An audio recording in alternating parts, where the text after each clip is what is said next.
नमस्कार, स्वागत है आप सभी बिहार पेंशन योजना के लाभार्थियों का हमारे इस वीडियो में। जिन लाभार्थियों ने अपना जीवन प्रमाणीकरण सफलतापूर्वक करवा लिया था, उनका मार्च प्लस अप्रैल किस्त 2200 रुपये प्राप्त हो चुके हैं। और जिन लाभार्थियों ने अपना जीवन प्रमाणीकरण 30 मई तक नहीं करवाया, उनके लिए बहुत ही बड़ा संकट छाया हुआ है। करीब 25 लाख पेंशनधारी है जिनका पेंशन अब बंद होने वाला है। क्या उन्हें भविष्य में भी पेंशन राशि का लाभ नहीं मिलेगा?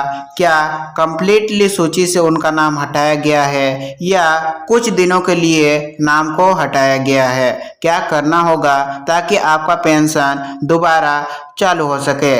वही अभी जून महीने में मई महीने का राशि कब तक आपके खाते में देखने को मिलेंगे?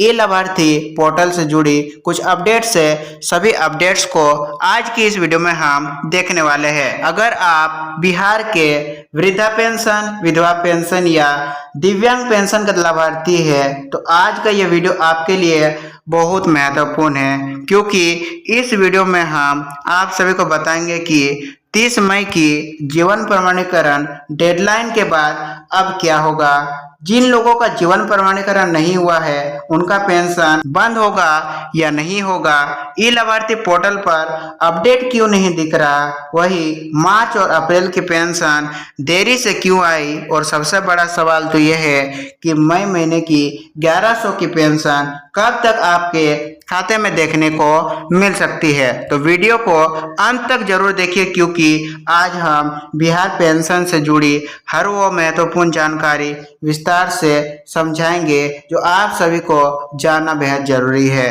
तो सबसे पहले एक बड़ी खुशखबरी, बिहार सरकार ने पहले ही आप सभी का जो सामाजिक सुरक्षा वाला पेंशन है उसे 400 से बढ़ा करके 1100 प्रतिमाह की दर से किया गया है। और यानी अब वृद्धा पेंशन, विधवा पेंशन और दिव्यांग पेंशन के करोड़ों लाभार्थियों को पहले की तुलना में लगभग 3 गुना अधिक सहायता राशि मिल रही है। और सरकार का दावा है कि इससे गरीब परिवारों की आर्थिक स्थिति मजबूत होगी और दवा, भोजन तथा दैनिक जरूरतों को पूरा करने में काफी मदद मिलेगी।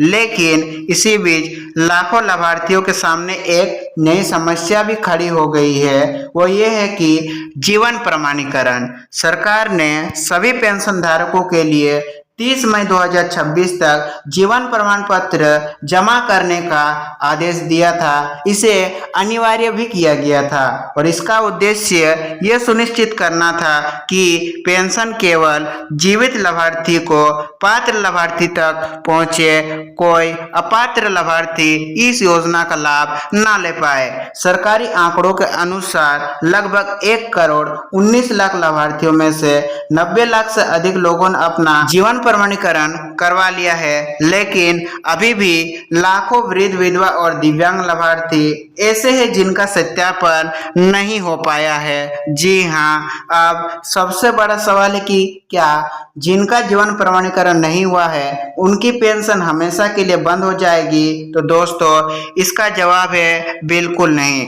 घबराने की जरूरत नहीं है। यदि आपका जीवन प्रमाणीकरण 30 मई तक नहीं हो पाया तो आपका पेंशन खाता को स्थायी रूप से बंद नहीं किया जाएगा। फिलहाल केवल अस्थायी रोक लग सकती है। जैसे ही आप जीवन प्रमाणीकरण पूरा कर देंगे तो आपकी पेंशन दोबारा चालू हो जाएगी और रुकी हुई राशि भी एरियर के रूप में आपके खाते में भेजे जाएंगे।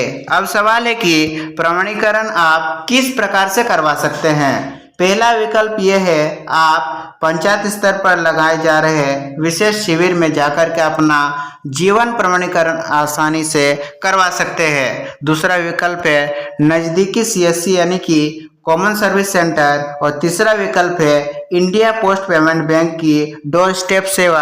आप इन 3 प्रक्रिया से अब भी अपना जीवन प्रमाणीकरण इजीली करवा सकते हैं। यदि कोई बुजुर्ग या दिव्यांग घर से बाहर नहीं जा सकता तो डाक विभाग का कर्मचारी घर जाकर भी जीवन प्रमाणीकरण कर सकता है। और चौथा विकल्प है जीवन प्रमाण ऐप या बायोमेट्रिक डिवाइस के माध्यम से ऑनलाइन सत्यापन। इसलिए जिन लोगों का अभी तक जीवन प्रमाणीकरण नहीं हुआ है वे जल्द से जल्द इनमें से किसी भी माध्यम का उपयोग करें। अब बात करते हैं मार्च और अप्रैल की पेंशन में हुई देरी की। दोस्तों, बहुत सारे लाभार्थियों को मार्च और अप्रैल की राशि 26, 27 और 28 मई को प्राप्त हुई। कई लोगों को लगा कि सरकार के पास पैसा नहीं है, लेकिन वास्तविक कारण कुछ और था। दरअसल बिहार सरकार पुराने सिस्टम से निकालकर अब नए डिजिटल प्लेटफॉर्म यानी कि एसएस्पर्श पर शिफ्ट हो रही है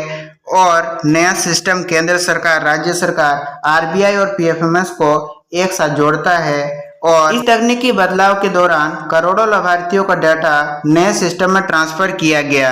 यही वजह रही कि मार्च और अप्रैल की पेंशन में अस्थायी देरी देखने को मिली। अब सवाल उठता है कि जिन लोगों को पैसे मिल गए उनके ई लाभार्थी पोर्टल पर अभी भी अपडेट क्यों नहीं दिख रहा है। लाखों लाभार्थी हर रोज अपना पेंशन का स्टेटस चेक कर रहे हैं, लेकिन ई लाभार्थी पर पुराना वाला स्टेटस ही शो हो रहा है। तो दोस्तों, इसकी वजह भी तकनीकी है।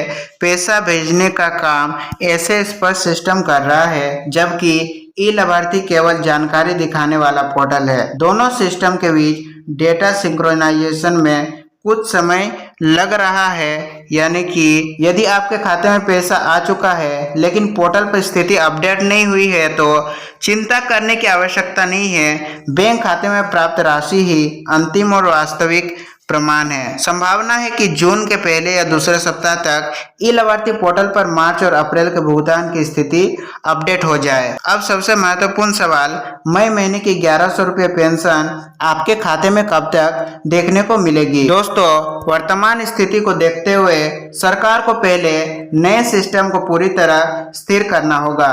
इसके अलावा जिन लाभार्थियों का जीवन प्रमाणीकरण नहीं हुआ है उन्हें भी सिस्टम से अलग अलग पहचानना होगा।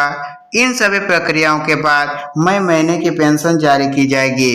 मौजूदा परिस्थितियों को देखते हुए यह संभावना काफी मजबूत है कि मई 2026 की पेंशन जून के मध्य तक लाभार्थियों के खाते में भेजी जा सकती है, यानी कि जून के दूसरे सप्ताह या मध्य जून तक भुगतान शुरू होने की उम्मीद की जा रही है। हालांकि अंतिम तिथि सरकार और विभागीय प्रक्रिया पर निर्भर करेगी। अब एक बेहद महत्वपूर्ण चेतावनी, हाल के दिनों में पेंशनधारियों को निशाना बनाकर साइबर ठगी के मामले बढ़े हैं। जी हाँ, जब जीवन प्रमाणीकरण का अभियान चलाया जा रहा था उस वक्त कुछ लोग खुद को सरकारी अधिकारी या बैंक कर्मचारी बताकर फोन कर रहे हैं और जीवन प्रमाणीकरण कराने के नाम पर आधार नंबर, बैंक विवरण और ओटीपी मांग रहे हैं। आप सभी पेंशनधारी ध्यान रखिए, कोई भी सरकारी विभाग, बैंक या पेंशन कार्यालय फोन करके ओटीपी नहीं मांगता। यदि कोई ओटीपी मांगे तो तुरंत आप अपना कॉल को काट दें और किसी भी स्थिति में ओटीपी, बैंक खाता नंबर या आधार की गोपनीय जानकारी साझा ना करें। तो दोस्तों, कुल मिलाकर यदि हम पूरी स्थिति का विश्लेषण करें तो वर्तमान परेशानियां मुख्य रूप से तकनीकी बदलाव और जीवन प्रमाणीकरण प्रक्रिया से जुड़ी हुई है। अच्छी बात यह है कि पेंशन राशि बढ़कर 1100 हो चुकी है और नया डिजिटल सिस्टम लागू हो रहा है और भविष्य में आने वाले समय में भुगतान प्रक्रिया पहले से अधिक पारदर्शी और तेज होने की उम्मीद है। फिलहाल जिन लोगों का जीवन प्रमाणीकरण बाकी है वे तुरंत करवाएं और जिन लोगों को पैसा मिल चुका है लेकिन पोर्टल अपडेट नहीं हुआ है वे घबराएं नहीं और मई महीने के पेंशन के लिए जून के मध्य तक इंतजार अवश्य करें। तो दोस्तों, यदि ये जानकारी उपयोगी लगी हो तो वीडियो को लाइक करें, चैनल को सब्सक्राइब करें और कमेंट में जरूर बताइए कि आपका जीवन प्रमाणीकरण हुआ है या नहीं। मार्च और अप्रैल की पेंशन आपके खाते में आई है या अभी भी आपका पेंशन राशि रुका हुआ है। हम मिलेंगे आप सभी से बिहार पेंशन योजना से जुड़े किसी और नए अपडेट वीडियो में। तब तक के लिए आप सभी का दिन शुभ हो। वीडियो में अंत तक जुड़े रहने के लिए आप सभी का धन्यवाद।